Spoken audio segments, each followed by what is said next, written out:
একাদশ শ্রেণীর বিজ্ঞান বিভাগের স্নেহের শিক্ষার্থীরা, আশা করি তোমরা সবাই ভালো আছো। আমি তোমাদের সাথে গত ক্লাসে ক্রোমোজোমের ভৌত গঠন নিয়ে আলোচনা করেছিলাম। আজকে আমি তোমাদের সাথে ক্রোমোজোমের রাসায়নিক গঠন এবং কাজ নিয়ে আলোচনা করব। তো আমি তোমাদের যখন ক্রোমোজোমের সংজ্ঞা পড়াই তখন আমি তোমাদেরকে বলেছিলাম যে ক্রোমোজোমে দুই ধরনের রাসায়নিক উপাদান থাকে, একটা হচ্ছে নিউক্লিক অ্যাসিড আর একটা হচ্ছে প্রোটিন। আমি তোমাদের একসাথে বলেছিলাম নিউক্লিয় প্রোটিন।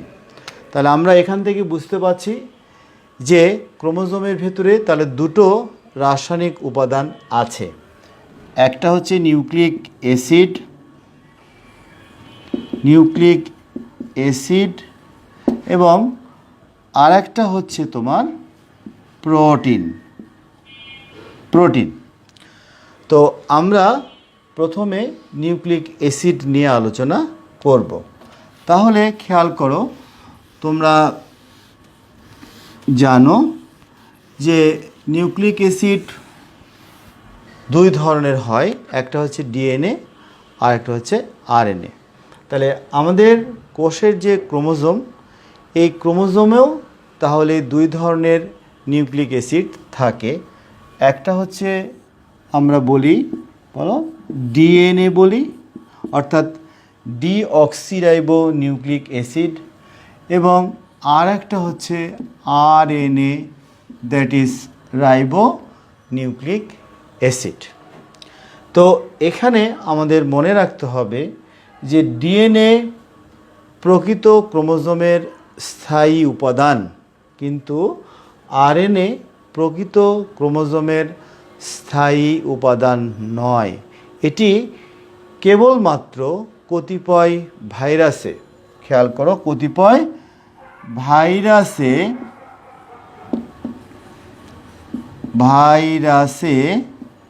তোমার ক্রোমোজোমের স্থায়ী উপাদান হিসেবে আরএনএ দেখতে পাওয়া যায়। কেবলমাত্র কতিপয় ভাইরাসেই ক্রোমোজোমের স্থায়ী উপাদান হিসেবে আরএনএ দেখতে পাওয়া যায়। তার মানে হলো যে আরএনএ কিন্তু দুই ধরনের হয়, একটা হলো জেনেটিক আরএনএ আর একটা হলো নন জেনেটিক আরএনএ। তাহলে এই যে ভাইরাসে, তোমরা জানো যে ভাইরাসে কিন্তু হয় ডিএনএ থাকে না হলে আরএনএ থাকে, অর্থাৎ যে কোনো এক প্রকারের নিউক্লিক অ্যাসিড থাকে। যদি ডিএনএ থাকে তাহলে আমরা বলি ডিএনএ ভাইরাস, আর যদি আরএনএ থাকে তাহলে আমরা বলি আরএনএ ভাইরাস। তাহলে যে সকল ভাইরাস আরএনএ ভাইরাস, তাদের কিন্তু স্থায়ী উপাদান কিন্তু আরএনএ, তখন এই আরএনএকে আমরা বলি জেনেটিক আরএনএ। তো কেবলমাত্র ভাইরাসই তাহলে আমরা এ ধরনের আরএনএ দেখতে পাবো, আর প্রকৃত ক্রোমোজোমের স্থায়ী উপাদান হচ্ছে ডিএনএ। এই ডিএনএ ক্রোমোজোমের শতকরা 45% তোমার ডিএনএর পরিমাণ থাকে, অর্থাৎ ডিএনএ 45% থাকে, আর আরএনএ থাকে 0.2 থেকে 1.4%। তাহলে আমরা বুঝে গেলাম যে আমাদের ক্রোমোজোমে দুই ধরনের নিউক্লিক অ্যাসিডের পরিমাণ কোনটা কতটুকু থাকে। এখন এই যে নিউক্লিক অ্যাসিড দুই ধরনের বললাম আমরা ডিএনএ, আমরা এখন দেখব যে তাহলে ডিএনএটা আবার কি দিয়ে গঠিত হয়। তো ডিএনএতে থাকে হচ্ছে ডিঅক্সিরাইবোজ শর্করা, ডিঅক্সিরাইবোজ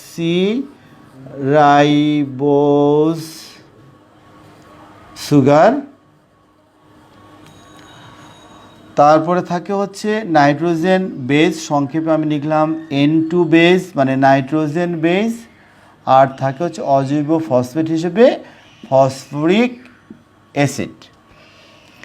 এই নাইট্রোজেন বেসটাকে আমরা আবার দুই ভাগে ভাগ করতে পারি, একটা হচ্ছে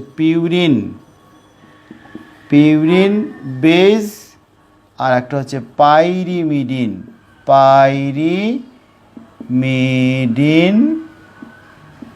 বেস, মানে পিউরিন বেস আর একটা হলো পাইরিমিডিন বেস।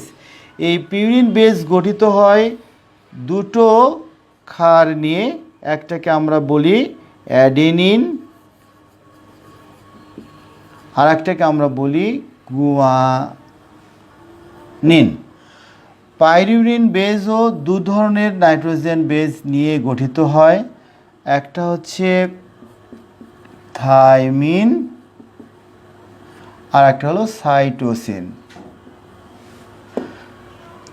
এই হচ্ছে আমাদের ডিএনএ নিউক্লিক অ্যাসিডের কম্পোজিশন।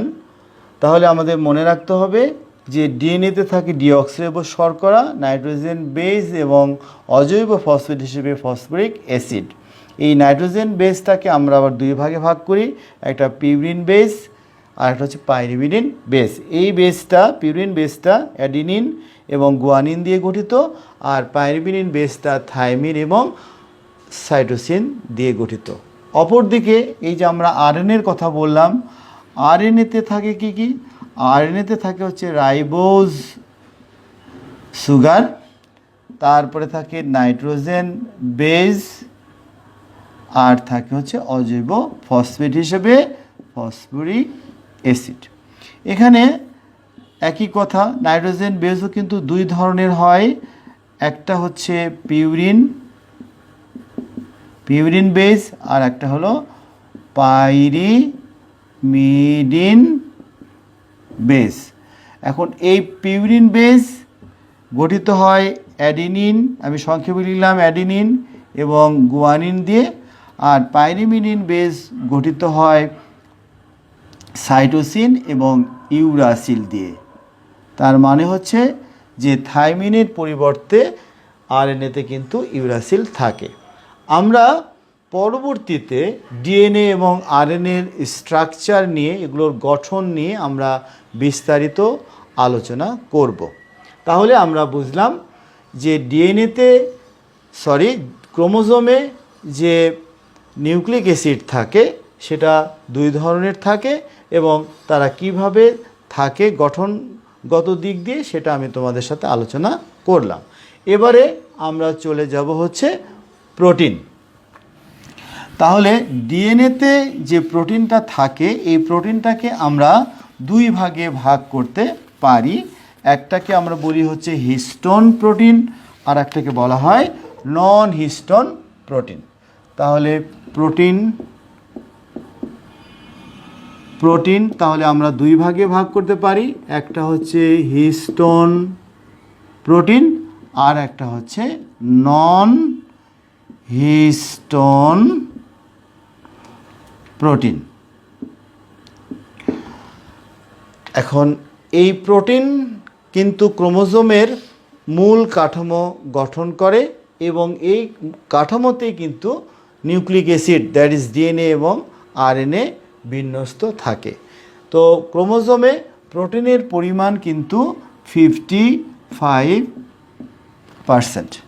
এখন এই যে আমি তোমাদের বললাম যে হিস্টোন, এই হিস্টোনটা কিন্তু একটা ক্ষারীয় প্রোটিন। তার মানে হচ্ছে যে ক্ষারীয় অ্যামাইনো অ্যাসিড দ্বারা এই হিস্টোন তৈরি হয়।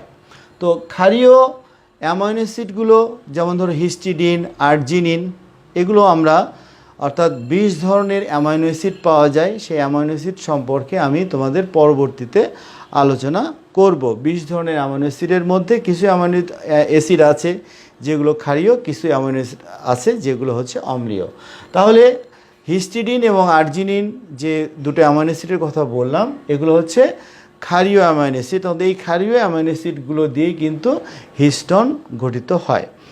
এই হিস্টোনের পরিমাণ অর্থাৎ অধিকাংশ ক্রোমোজোমেই কিন্তু মূল উপাদান হিসেবে এই হিস্টোনটা থাকে। এখানে একটা ব্যতিক্রম আছে, যেমন স্পার্ম অর্থাৎ শুক্রাণুর যে ক্রোমোজোম আছে সেখানে কিন্তু পাওয়া যায় হচ্ছে প্রোটামিন।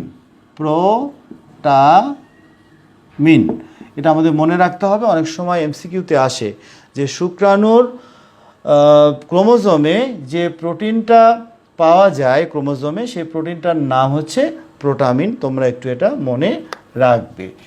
এরপরে দেখো যে এই যে হিস্টোন প্রোটিন, যেহেতু এরা ক্ষারীয় প্রোটিন, সেই জন্য এদের আণবিক ওজন কিন্তু তোমার আণবিক ভর যেটাকে আমরা বলি সেটা কিন্তু কম হয়। আর অপরদিকে এই যে নন হিস্টোন প্রোটিন যেটা আমরা বললাম, এই নন হিস্টোন প্রোটিনগুলোর কিন্তু আণবিক ভর অনেক বেশি, অর্থাৎ উচ্চ আণবিক ওজন সম্পন্ন হয়। এবং তোমরা হিস্টোনের বেলায় আমি যে কথাগুলো বললাম যেটা হচ্ছে ক্ষারীয় প্রোটিন, তাহলে এগুলো কিন্তু হচ্ছে অম্লীয় প্রোটিন। তো যেমন ধরো টাইরোসিন, ট্রিপ্টোফেন, এগুলো কিন্তু হচ্ছে অম্লীয় অ্যামাইনো অ্যাসিড। এই অম্লীয় অ্যামাইনো অ্যাসিডগুলো দিয়েই কিন্তু নন হিস্টোন প্রোটিন তৈরি হয়। যেমন ধরো ডিএনএ পলিমারেজ, ডিএনএ পলিমারেজ, তারপরে আরএনএ পলিমারেজ, এগুলো হচ্ছে কিন্তু নন হিস্টোন প্রোটিন। তো কাজে মনে রাখতে হবে যে নন হিস্টোন প্রোটিনগুলো কিন্তু অম্লীয় অ্যামাইনো অ্যাসিড দ্বারা গঠিত, যেগুলোর দু একটা নাম আমি তোমাদের সাথে বললাম যে অম্লীয় অ্যামাইনো অ্যাসিডগুলো হচ্ছে টাইরোসিন, ট্রিপ্টোফেন, এগুলো। তাহলে আমরা বুঝলাম যে ক্রোমোজোমে প্রোটিনের পরিমাণ হচ্ছে 55%, যেটা দুই ভাগে ভাগ করে নিব, হিস্টোন এবং নন হিস্টোন প্রোটিন। আশা করি তোমরা বুঝতে পেরেছ। এছাড়াও অর্থাৎ নিউক্লিক অ্যাসিড এবং প্রোটিন ছাড়াও ক্রোমোজোমের ভেতরে কিছু ধাতব আয়ন পাওয়া যায়, যেমন ধরো ক্যালসিয়াম, ম্যাগনেসিয়াম, তারপরে আয়রন আঁশ হিসেবেও থাকে, আবার ইক হিসেবেও থাকে। কেমন? তো এইরকম কিছু ধাতব আয়ন পাওয়া যায়। এই আয়নগুলো কি করে? ক্রোমোজোমের গঠনকে শক্তিশালী করতে সাহায্য করে। এই হচ্ছে আমাদের ক্রোমোজোমের রাসায়নিক গঠন বা কেমিক্যাল স্ট্রাকচার। এবার আমি তোমাদের সাথে ক্রোমোজোমের ফাংশন নিয়ে আলোচনা করব। ক্রোমোজোমের ফাংশন বা কাজ আমরা প্রথমে যেটা বলবো সেটা হচ্ছে 1 নম্বর পয়েন্টটা আমরা বলবো যে ক্রোমোজোমের ভেতরে তোমরা তো জানো যে ডিএনএ আছে। তো কাজেই ডিএনএ কি করে? বংশানুক্রমে পিতামাতার বৈশিষ্ট্যগুলো সন্তান সন্ততিতে সঞ্চারিত করে। তাহলে যেহেতু ক্রোমোজোমের মধ্যে ডিএনএ আছে, কাজেই আমরা বলতে পারি যে ক্রোমোজোম ডিএনএর মাধ্যমে পিতামাতার বৈশিষ্ট্যগুলো সন্তান সন্ততিতে সঞ্চারিত করে। তাহলে এটা আমরা 1 নম্বর কাজ হিসেবে বলবো। 2 নম্বর কাজ হিসেবে আমরা বলবো, তোমরা দেখেছো কিছুক্ষণ আগে আমি বললাম যে ডিএনএতে আরএনএ থাকে এবং আরএনএর কাজ কিন্তু প্রোটিন তৈরি করা। তাহলে যেহেতু ক্রোমোজোমে আরএনএ থাকছে, তাহলে আমরা বলতে পারি যে ক্রোমোজোম আরএনএর মাধ্যমে প্রোটিন তৈরি সহ জীবদেহের যাবতীয় শারীরবৃত্তীয় প্রক্রিয়াদি নিয়ন্ত্রণ করে। তারপরে আমরা বলবো 3 নম্বর কাজে যে ডিএনএর একটা কাজ হচ্ছে যে ক্রোমোজোমের একটা কাজ হচ্ছে যে ক্রোমোজোমের মধ্যে উপরে যে জিনগুলো থাকে সেই জিনগুলো মিউটেশন হয়। মিউটেশন বলে আমি একটা শব্দ ব্যবহার করলাম, মিউটেশন। হ্যাঁ, এই মিউটেশনের ফলেই কিন্তু প্রকরণ তৈরি হয়। মিউটেশনের ফলে কি হয়? প্রকরণ তৈরি হয় এবং প্রাকৃতিক নির্বাচনের মাধ্যমে, যেটা ডারউইন নামক একজন বিজ্ঞানী বলেছিলেন, ন্যাচারাল সিলেকশন, দ্যাট ইজ প্রাকৃতিক নির্বাচনের মাধ্যমে কিন্তু নতুন প্রজাতির সৃষ্টি হয়। তাহলে আমরা কথাটা এভাবে বলবো যে ক্রোমোজোমের জিনের মিউটেশনের কারণে প্রকরণ তৈরি হয় এবং প্রাকৃতিক নির্বাচনের মাধ্যমে নতুন প্রজাতির সৃষ্টি হয়। এখন আমরা একটু মিউটেশন নিয়ে কথা বলতে চাচ্ছি। মিউটেশন হচ্ছে হঠাৎ কিন্তু স্থায়ী পরিবর্তন। এই পরিবর্তনটাকে আমরা বলি হঠাৎ কিন্তু স্থায়ী, দুটো কথা, একটা হঠাৎ আর একটা হলো স্থায়ী পরিবর্তন জিনের। তো জিনের হঠাৎ স্থায়ী পরিবর্তনকে আমরা বলি জিন মিউটেশন। অর্থাৎ খেয়াল করো, একটা মানুষ সুস্থ হয়ে জন্মগ্রহণ করলো, 30 বছর পরে বা 40 বছর পরে দেখা গেল তার ক্যান্সার হলো। তার মানে হচ্ছে যে জিনের পরিবর্তন হয়েছে। এই যে জিনের পরিবর্তন হয়েছে, এটা কিন্তু স্থায়ী পরিবর্তন। ওই জিনটাকে কিন্তু আমরা আর কারেকশন করতে পারবো না। আমরা যেটা করতে পারি সেটা হচ্ছে যে আশেপাশে যে কোষগুলো থাকে সেগুলো যেন আক্রান্ত হতে না পারে, সেই ব্যবস্থাগুলো আমরা করি বিভিন্ন থেরাপির মাধ্যমে। তাহলে আমরা বুঝলাম যে জিন মিউটেশনটা কি। এছাড়াও আর একটা মিউটেশন আছে, ক্রোমোজোমাল মিউটেশন বলা হয়, যদি ক্রোমোজোমটাই পরিবর্তন হয়ে যায়। ধরো আমরা জানি এক্স এবং ওয়াই, এটা আমরা বুঝি যে ছেলে নির্ধারণ করে, আর এক্স এবং এক্স যেটা সেটা মেয়ে নির্ধারিত হয়। যদি দেখা যায় যে কোনো কারণে এক্সটা পরিবর্তিত হয়ে ওয়াই হয়ে গেছে, তাহলে কী হবে, একটা মেয়ে ছেলে হয়ে যাবে। হ্যাঁ, আর যদি ওয়াইটা যদি এক্সে পরিণত হয়, তাহলে কিন্তু দেখো একটা ছেলে মেয়ে হয়ে যাবে। তাহলে আমরা যেটা বুঝলাম সেটা হচ্ছে যে এই যে ছেলেটা মেয়ে হলো বা মেয়েটা ছেলে হলো, এটা কিন্তু হচ্ছে ক্রোমোজোমাল মিউটেশন। এটা কিন্তু আর রিভার্সেবল না, অর্থাৎ একটা মেয়ে ছেলে হয়ে গেল বা একটা ছেলে মেয়ে হয়ে গেল, তাকে কিন্তু আর আগের পর্যায়ে নিয়ে আসা যাবে না। সেই জন্য এটাকে আমরা বলি হচ্ছে ক্রোমোজোমাল মিউটেশন। এই যে ক্রোমোজোমাল মিউটেশনের কারণে এই পরিবর্তনটা হলো, এটা কিন্তু হঠাৎ এবং স্থায়ী পরিবর্তন, এটা কিন্তু আমরা কেউ বুঝতে পারি না। আর এই মিউটেশনের কারণেই কিন্তু প্রকরণ তৈরি হয়, অর্থাৎ জীবের মধ্যে একটা ভেরিয়েশন তৈরি হয়। হ্যাঁ, এই ভেরিয়েশন হতে হতে হতে এক সময় কি হয়, নতুন প্রজাতির সৃষ্টি হয়। এবার সর্বশেষ কাজ ক্রোমোজোমের যেটা, সেটা তোমাদের সাথে আমি বলছি। 4 নম্বর কাজ আমরা দিব যে ক্রোমোজোম, দেখো কোষ বিভাজন যখন হয় তখন কিন্তু ক্রোমোজোম সাহায্য করে, কারণ ক্রোমোজোম যদি বিভাজিত না হয় তাহলে তো কোষ বিভাজিত হবে না। তো কাজে কোষ বিভাজন এবং লিঙ্গ নির্ধারণের ক্ষেত্রে, যেটা আমি কিছুক্ষণ আগে দেখালাম, এক্স এবং ওয়াই থাকলে ছেলে হবে এবং এক্স এক্স থাকলে সেটা সন্তানটা কী হবে বলো, মেয়ে হবে। কাজে আমরা বুঝতে পারলাম যে কোষ বিভাজনে এবং লিঙ্গ নির্ধারণে ক্রোমোজোম গুরুত্বপূর্ণ ভূমিকা পালন করে। তো শিক্ষার্থী বৃন্দ, আজকে তোমাদের সাথে আমি এটুকুই আলোচনা করলাম। পরবর্তী ক্লাসে তোমাদের সাথে আমি ডিএনএর গঠন নিয়ে আলোচনা করব। সে পর্যন্ত তোমরা সবাই ভালো থাকবে। সবাইকে ধন্যবাদ।